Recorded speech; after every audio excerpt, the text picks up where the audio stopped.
कहानी की शुरुआत एक अजीब सी पोएम से होती है, जिसमें हमें बताया जाता है कि जब शुरुआत में सिर्फ चांद था तो वो बहुत अकेला महसूस कर रहा था। उसे किसी का साथ चाहिए था। और उसी चाहत में सुबह होती है, सूरज आता है और पूरी दुनिया में रोशनी फैला देता है। लेकिन उस रोशनी के पीछे अंधेरे में कुछ और भी छुपा हुआ था। एक भटका हुआ बच्चा जो बहुत समय से सो रहा था, लेकिन अब वो जाग चुका है। इसके बाद सीन कट होता है और हम एक छोटे से गांव का नजारा देखते हैं। यहाँ एक घर में एक लड़की होती है जिसका नाम मैकपाई है। वो अपने दोनों बेटों डेविड और सैम के साथ डिनर टेबल पर बैठी होती है। डेविड दरअसल में उसका सौतेला बेटा है और सैम उसका खुद का बेटा है।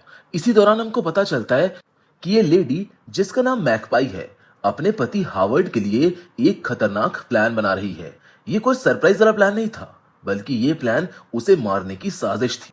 कुछ देर बाद हावर्ड घर लौटता है, जिसकी चाय में मैकपाई ने कुछ मिला दिया था।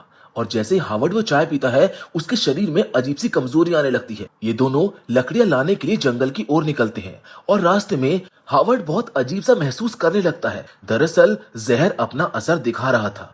उधर दूसरी ओर हमें मैकपाई के पिता का परिचय मिलता है। वो इस गांव के पैस्टर थे और साथ ही में गांव के चीफ भी। पूरे गांव की कम्युनिटी उन्हीं के धर्म और बातों पर अंधविश्वास करती थी। पैस्टर हमेशा लोगों को यही समझाते रहते थे कि वो सब ईश्वर के चुने हुए लोग हैं और उनका काम है बस भगवान की सेवा करना।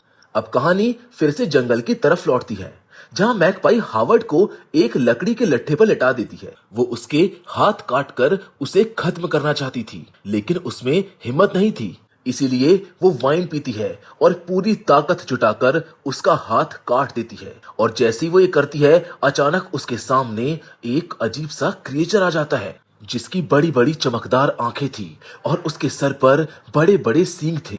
ये सब कुछ मैकपाई को हावर्ड को मारने के बाद दिखने लगा था। इसके बाद सीन बदलता है और पेस्टर की सभा को दिखाया जाता है। वो लोगों को फिर से धर्म और चुने हुए होने की बात सुना रहा था।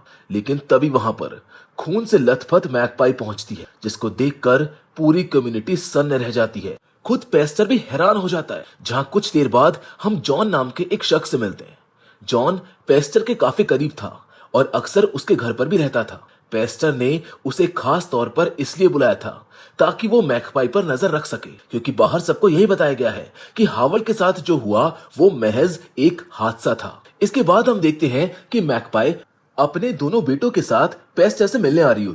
रास्ते में ही पेस्टर और जॉन उनसे टकरा जाते हैं। लेकिन यहाँ साफ झलकता है कि पेस्टर अपनी बेटी को भी इंसान नहीं समझता है। उसके लिए धर्म और नियम सबसे ऊपर थे। वो अपनी बेटी से सख्ती से पेश आता है, जिस पर वो कभी रहम नहीं करता था। असल में इस गांव की सोच भी बहुत पुरानी थी। यहाँ औरतों को मर्दों के पैरों की जूती से ज्यादा अहमियत नहीं दी जाती थी और यही सब चीजें मैकपाई को भीतर ही भीतर तोड़ रही थी। असल में पेस्टर ने ही जबरदस्ती मैकपाई की शादी हावर्ड से कराई थी, जबकि मैकपाई बिल्कुल भी इस शादी के लिए तैयार नहीं थी। लेकिन पेस्टर के दबाव में उसे ये रिश्ता निभाना पड़ा था। अब सीन में हमें छोटा सैम दिखता है, जो अपनी क्लास के लिए लेट हो गया था। जब उससे वजह पूछी गई तो उसने कहा कि वो लोग तो बस चिड़ियों के बारे में बातें कर रहे थे, इसीलिए देर हो गई। तभी डेविड बीच में टोकने लगता है, लेकिन पेस्टर तुरंत उसको चुप करा देता है। वो कहता है कि वो अपने नाती से बात कर रहा है, उससे नहीं। यहाँ से साफ पता चलता है कि पेस्टर डेविड को उतना पसंद नहीं करता था, जबकि हकीकत तो ये थी कि उसी ने अपनी बेटी की शादी हावर्ड से कराई थी और वो ये भी जानता था कि हावर्ड का पहले से ही एक बेटा है। इसके बाद सब लोग काम पर निकल जाते हैं, जहां पेस्टर जॉन को उनके ऊपर नजर रखने के लिए कहता है। आगे की सीन में हम देखते हैं कि मैकपाई और उसका सौतेला बेटा डेविड खेत में काम कर रहे हैं। तभी वहां पर एंड्रिया नाम की एक औरत आती है और डेविड को ताने मारने लगती है कि वो लेट आया, इसीलिए अब औरतों के बीच काम कर रहा है। मैकपाई तुरंत एंड्रिया को रोकती है। इस पर एंड्रिया हावर्ड का नाम बीच में ला देती है और कहती है कि हावर्ड तो बहुत अच्छा आदमी था, उसके रहते मैकपाई का परिवार ठीक ठाक चलता था। यह सुनकर मैकपाई भड़क जाती है और पलटकर कहती है कि अगर हावर्ड इतना ही अच्छा था तो जब वो उसके बेटे डेविड को मार रहा था तब एंड्रिया कहाँ थी? उस दिन डेविड बस मरते मरते बचा था। और अब यहीं पर यह साफ हो जाता है कि हावर्ड बहुत अब्यूसिव था, जिसने मैकपाई की जिंदगी नर्क बना रखी थी। इस बहस के दौरान अचानक एंड्रिया की बेटी अर्सला बेहोश होने लगती है। एंड्रिया तुरंत मैकपाई पर शक जताती है कि जरूर उसी ने कुछ किया होगा, लेकिन मैकपाई किसी झमेले में नहीं पड़ना चाहती थी, इसीलिए अपने बेटे को लेकर वो वहां से चली जाती है। बाद में वो किसी और काम में लगी होती है कि तभी एंड्रिया और उसका पति फ्रेड वहां पर आ पहुंचते हैं। फ्रेड गुस्से में मैकपाई को धमकाता है कि वो उसके परिवार से दूर रहे। दोनों उसे एक चुड़ैल समझ रहे थे और उन लोगों को लगता था कि अर्सला पर उसी ने कोई काला जादू किया है। फ्रेड यहाँ तक कह देता है कि उसे पता है कि हावर्ड की मौत कोई हादसा नहीं थी। वो साफ कहता है कि उसे कोई फर्क नहीं पड़ता कि मैकपाई पेस्टर की बेटी है। इतना कहकर वो उस पर थूक देता है। उसी पल मैकपाई को फिर से वही सींग वाला अजीब सा क्रीचर देखने लगता है। मैकपाई उससे बस इतना कहती है कि उसने उसकी बेटी अर्सला में एक दर्द महसूस किया है और इतना कहकर वो वहां से निकल जाती है। अब सीन पलटता है और हमारे सामने एक बड़ा राज आता है। असल में मैकपाई का अफेयर उसके अपने सौतेले बेटे डेविड के साथ चल रहा था। दूसरी ओर पेस्टर जॉन के साथ बात कर रहा था। पेस्टर को लगता था कि गांव वाले उसकी बेटी को चुड़ैल मानने लगे हैं। एंड्रिया ने भी इसी कारण काम करने से इनकार कर दिया था। इसीलिए पेस्टर सोचता है कि अब मैकपाई को एक नए पति की जरूरत है और उसके हिसाब से जॉन ही सही इंसान है। वो जॉन से कहता है कि डेविड से जाकर इस बारे में बात करे क्योंकि डेविड बड़ा बेटा है। इधर पेस्टर अपनी बेटी से खुद बात करने का सोचता है। वहीं दूसरी ओर हमें फ्रेड का सीन दिखाया जाता है। वो शराब पीकर अपनी बेटी अर्सला के कमरे में जाता है और उसके साथ गलत हरकत करने की कोशिश करता है और शायद यही वो दर्द था जिसे मैकपाई पहले ही महसूस कर चुकी थी। फ्रेड अपनी बेटी अर्सला के कमरे में गलत हरकत करने ही वाला होता है कि तभी अचानक से वो अजीब सा क्रिएचर वहां पर पहुंच जाता है जो बिना समय गवाए फ्रेड को मार डालता है। अगले दिन सीन बदलता है और हम एंड्रिया को देखते हैं। वो गुस्से से भरी हुई थी। उसको लगता था कि उसके पति की मौत के पीछे मैकपाई का ही हाथ है, इसीलिए वो उसको ढूंढ रही थी। उधर मैकपाई लकड़ियां लेकर जंगल से लौट रही थी। तभी पेस्टर वहां पर आ पहुंचता है। वो अपनी बेटी को एंड्रिया से उलझने के लिए सुनाता है। इस पर मैकपाई ताना मारते हुए कहती है कि एंड्रिया को वही मिला जिसकी वो हकदार थी। यह सुनकर पेस्टर आंख बबूला हो जाता है और गुस्से में उसका गला दबा देता है। फिर वो उसको चेतावनी देते हुए कहता है कि तुम्हें चुप रहना सीखना होगा। लेकिन मैकपाई भी अब चुप नहीं रहती है। वो कहती है कि पेस्टर ने उसकी शादी एक दरिंदे से करवाई थी जिसने उसकी जिंदगी बर्बाद कर दी। वो साफ शब्दों में कहती है कि अब उसके भगवान बनने के दिन खत्म होने वाले हैं। मतलब जो पेस्टर खुद को गांव का मसीहा समझता था, उसका राज अब ज्यादा दिन नहीं चलेगा। इतना कहकर वो वहां से चली जाती है। वहीं दूर से एंड्रिया ये सब कुछ देख रही होती है और चुपचाप उसका पीछा करती है। आगे जाकर वो कुछ ऐसा देखती है जिससे वो हक्का बक्का रह जाती है। लेकिन ये सीन यहीं पर कट हो जाता है जो सीधा जॉन और डेविड पर आता है। जॉन डेविड को बाहर बुलाता है। दोनों कभी अच्छे दोस्त हुआ करते थे, लेकिन फैमिली प्रॉब्लम की वजह से उनकी बातचीत बंद हो गई थी। जॉन यहाँ डेविड को बताने आया था कि पेस्टर चाहता है कि उसकी शादी मैकपाई से हो। दोनों थोड़ी देर बहस करते हैं जहां डेविड ताना मारता है कि जॉन पेस्टर की चमचागिरी करता है, लेकिन जॉन साफ कहता है कि वो ये सब पेस्टर के लिए नहीं कर रहा है बल्कि उनकी चिंता में कर रहा है क्योंकि जीने के लिए काम करना जरूरी है। और आखिरकार वो दोनों फिर से गले मिल जाते हैं। बातों ही बातों में जॉन ये भी बताता है कि पेस्टर ने भले ही शादी का दबाव बनाया है लेकिन उसका मन कहीं और है, वो किसी और को चाहता है। ये सुनकर डेविड मुस्कुरा देता है और कहता है कि उसको पहले से ही पता है। तभी डेविड उसकी पीठ और गर्दन पर अजीब सा काले रंग का पदार्थ लगाने लगता है, जिसके बाद ये सीन यहीं पर कट हो जाता है जहां आगे अब हम देखते हैं कि वही काला पेस्ट जॉन की पूरी बॉडी पर लगाया जा रहा होता है। वहां डेविड के साथ मैकपाई भी मौजूद होती है और उनके सामने वही सींगों वाला क्रिएचर खड़ा होता है। यहाँ पर हमको साफ समझ आता है कि डेविड और मैकपाई पहले से ही इस क्रिएचर के बारे में जानते थे। मैकपाई जॉन से पूछती है कि क्या वो अपनी पूरी जिंदगी झूठ में जीना चाहता है। दरअसल उसका इशारा पेस्टर की नकली धार्मिक सत्ता की ओर था। इसके बाद सीन कट होकर जॉन के कमरे में आता है। उसकी आंखें खुलती है और उसको समझ नहीं आता कि जो कुछ भी हुआ वो सपना था या फिर हकीकत। वो उठकर तुरंत उस क्रिएचर का स्केच बनाने लगता है। उधर मैकपाई अपने काम में लगी होती है कि तभी अचानक गांव के कुछ लोग वहां पर आ धमकते हैं, जिसको देखकर वो घबरा जाती है और डेविड को आवाज लगाती है। लेकिन डेविड पहले से ही एंड्रिया के कब्जे में था। एंड्रिया मैकपाई को अपने साथ ले जाने की जिद करती है, जिसके बाद ये सब मिलकर उसे एक सुनसान जगह पर ले आते और वहां उसे फांसी देने की तैयारी करने लगते हैं। तभी छोटे सैम के साथ पेस्टर वहां पर पहुंच जाता है और वो अपनी बेटी की जान बचा लेता है। गुस्से में वो एंड्रिया को एक जोरदार थप्पड़ भी मारता है और पूछता है कि आखिर वो क्या कर रही थी। एंड्रिया सफाई देते हुए कहती है कि वो वही कर रही है जो शायद बहुत पहले हो जाना चाहिए था। वो आरोप लगाती है कि मैकपाई ने उसके पति की हत्या की है। साथ ही में वो ये भी कहती है कि कल रात उसने अपनी आंखों से मैकपाई को कुछ करते हुए देखा है। तभी पेस्टर गंभीर होकर पूछता है, आखिर तुमने क्या देखा? जिसके बाद हम फ्लैशबैक देखते हैं। यहाँ पर एंड्रिया मैकपाई का पीछा कर रही थी। वो अपनी आंखों से देखती है कि मैकपाई उसी डरावने क्रीचर के साथ थी। वो उसकी गोद में बैठी हुई थी और पूरी तरह से उसी के प्रभाव में लग रही थी। और सिर्फ इतना ही नहीं, वो उस काले तरल पदार्थ को खुद पर भी मल रही थी। यहीं पर हमें समझ आता है कि वो ब्लैक पेंट जैसी चीज दरअसल में उसी क्रिएचर के अंदर से निकलती थी। एंड्रिया पेस्टर को ये भी बताती है कि उसने अपनी बेटी को उस क्रिएचर के साथ अंतरंग होते हुए देखा। यह सुनकर पेस्टर का चेहरा सख्त हो जाता है और वो पूछता है कि उसके पति फ्रेड के साथ क्या हुआ था।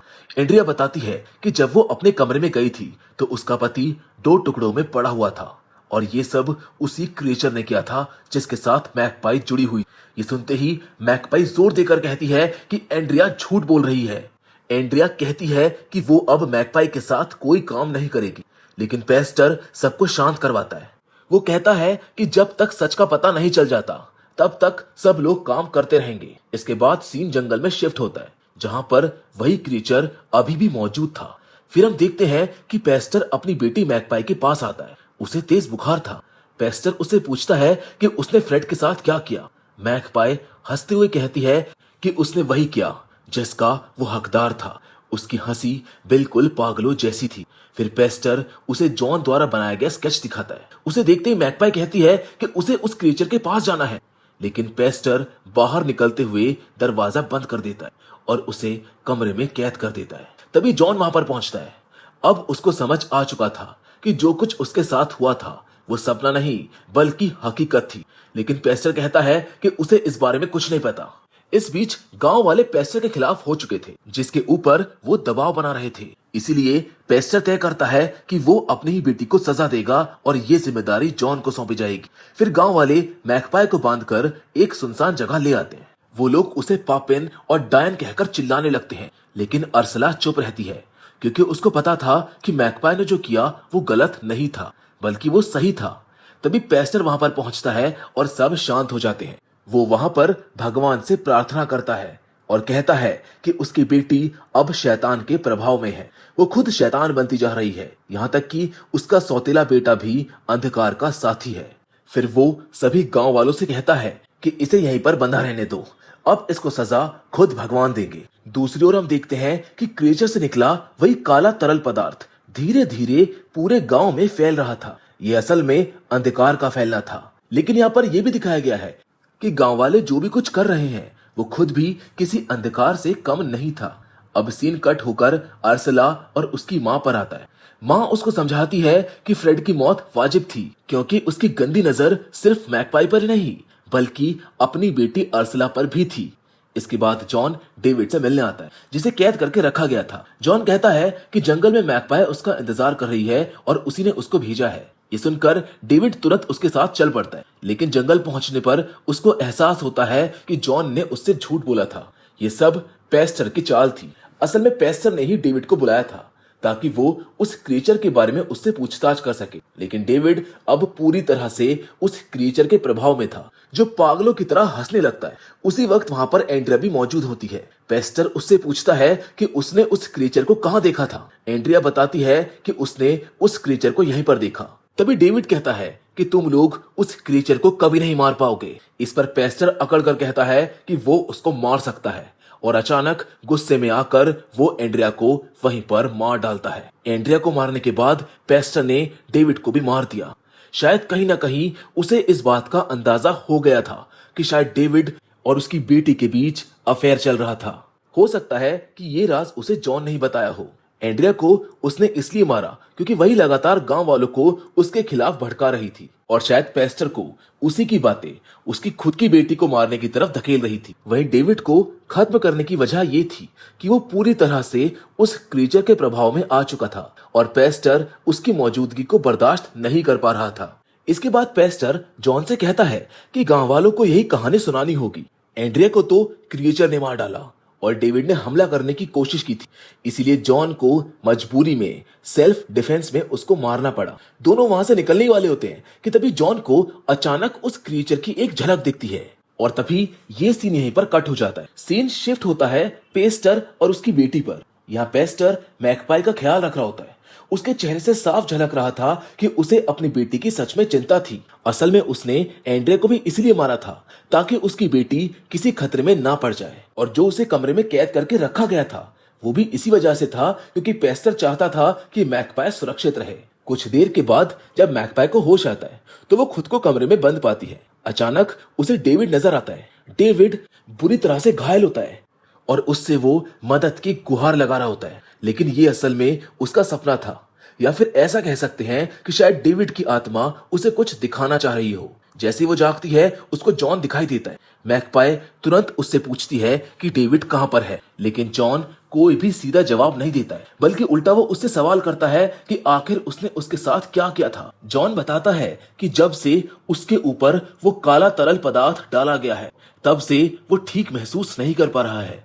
उसे बार बार वो डरावना मॉन्स्टर दिख रहा है। वो आगे ये भी कहता है कि ये धरती भी अब ठीक नहीं रही, मिट्टी तक बदल चुकी है। ये वही संकेत था जो हमें शुरुआत में दिखाया गया था। क्रिएचर से निकलने वाला वो काला तरल पूरे गांव की जमीन को कवर कर चुका था। असल में वो पूरे गांव को अपने अंदर समा लेना चाहता था। ये एक तरह का मेटाफर भी था। गांव वाले खुद अपने धार्मिक जुनून में इतने अंधे हो गए थे कि अंधकार ने उनकी पूरी सोच को घेर लिया था। सही और गलत की समझ वो खो चुके थे। आगे जॉन मैकपाई से साफ कहता है कि उसके पास कोई और रास्ता नहीं था, इसीलिए उसने डेविड को मार दिया। ये सुनकर मैकपाई को विश्वास ही नहीं होता, लेकिन जॉन अपने मन की बेचैनी जाहिर करते हुए बताता है कि उसको ऐसा लग रहा है जैसे वो जिंदा नहीं बचेगा। फिर वो मैकपाई से सवाल करता है कि आखिर वो अब तक कैसे जिंदा है, जबकि वो सीधे उस क्रीचर के संपर्क में भी है। ये सब सुनकर मैकपाई गुस्से में आ जाती है और जॉन को धक्का देकर वहां से निकल जाती है। बाहर जाते ही उसे डेविड की झलक दिखती है जो कहीं दूर जा रहा होता है। मैकपाई आगे बढ़ती है जिसे डेविड की लाश मिलती है, जिसके ऊपर एक बोर्ड टंगा था जिस पर लिखा था हेरेटिक। ये देखकर मैकपाई टूट जाती है। वो डेविड से माफी मांगती है कि वो उसको बचा नहीं पाई। ऐसा लग रहा था जैसे उसकी आत्मा ही उसे अपनी बॉडी के पास खींच कर लाई हो। उधर जॉन मैकपाई को ढूंढ रहा था, लेकिन उसी समय मैकपाई उस क्रीचर के पास पहुंच जाती है। जॉन भी वहां पर आ जाता है, मगर तभी वो देखता है कि मैकपाई पूरी तरह से उस काले लिक्विड में डूबी हुई है। अगले ही पल वो जॉन पर टूट पड़ती है और उसका गला काटकर उसको मार देती है। और ये सब पेस्टर अपनी आंखों से देख रहा होता है। अब पेस्टर के पास कोई और रास्ता नहीं बचा था। उसने अपनी आंखों से देख लिया था कि उसकी बेटी क्या बन चुकी है। वो उसको धक्का देकर गिरा देता है और गुस्से में कहता है, जिस दिन तू पैदा हुई थी उसी दिन तेरी मां मर गई थी। ये कहते हुए वो उसको मारने ही लगता है, लेकिन तभी वो क्रीचर आकर पेस्टर को मार देता है। इधर मैकपाई जोर जोर से हंसने लगती है। अब इस सीन से साफ पता चलता है कि पेस्टर भी कोई नेक इंसान नहीं था। यहाँ पर यह पॉसिबिलिटी भी हो सकती है कि शायद वो भी अपनी बेटी के साथ गलत करता हो। असल में ये सारी गंदी बातें पूरे गांव में फैली हुई थी और ये क्रिएचर उसी सबक का एक रूप था। इसके बाद वही शुरुआत वाली कविता सुनाई देती। कहानी फिर से वहीं पर लौट आती है जहां से सब कुछ शुरू हुआ था। चांद अकेला था, उसे किसी का साथ चाहिए था। उस चाहत से सूरज उगा, रोशनी फैली, लेकिन हर रोशनी के पीछे एक अंधेरा भी होता है और उसी अंधेरे में कुछ ऐसा था जो लंबे समय से सोया हुआ था, लेकिन अब वो जाग चुका है। ये लाइन दरअसल में मैकपाई के लिए फिट थी। मैकपाई की जिंदगी हमेशा अकेलेपन और तकलीफ से भरी रही। उसके पिता अच्छे इंसान नहीं थे। वो उसको दबा कर रखते थे, उससे काम करवाते थे, उसका शोषण भी किया करते थे, और यही सब उस समाज की सच्चाई भी थी। एक ऐसी कम्युनिटी जहां औरतों को दबाया जाता था, जिसकी जिंदगी में एक सूरज आया। यानी उसकी जबरन शादी हावर्ड से करवा दी गई, लेकिन हावर्ड भी अब्यूसिव निकला। इस सूरज की असली रोशनी उसे उसके बेटे में दिखी, जिससे मैकपाई को शायद सच्चा प्यार हुआ, लेकिन हालात ने उन्हें कभी साथ नहीं होने दिया। यहीं से उसने अंधेरे को अपना लिया। उसने क्रिएचर को स्वीकार किया क्योंकि उसको पता था कि यही एक रास्ता है इस दुख से बाहर निकलने का, और तभी से उस क्रिएचर का जन्म हुआ। ये पूरा एक मेटाफर है कि गांव में पाप और गंदगी कितनी गहराई तक समाई हुई थी। वहीं से ये डार्कनेस भी पैदा हुई और अब मैकपाई उसके साथ मिल चुकी है और अब ये अंधेरा गांव के हर गलत इंसान को निगल जाएगा। वेल, इसी एंडिंग के साथ ये फिल्म यहीं पर खत्म हो जाती है।